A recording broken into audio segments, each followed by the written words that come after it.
আজকে দেখেন আমি এই যে ভেজিটেবল ভাজি করতেছি। প্রথমে প্রথমে দিয়ে দিচ্ছি লবণ, আগে পেঁয়াজের একটু ভাজি দিচ্ছি তেলের মধ্যে, তারপরে দিয়ে দিচ্ছি এখন আদা রসুন, সামান্য পরিমাণ মরিচ,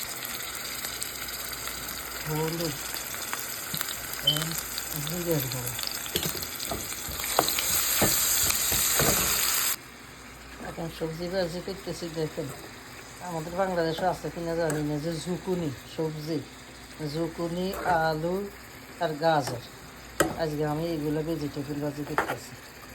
দেখেন সব, দেখেন আমার জুকুনি সবজি ভাজি।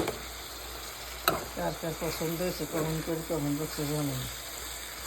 আমার জায়গাতে একটু ধন্য পাতা দিয়ে দিচ্ছি। আজকে আমার জুকুনি।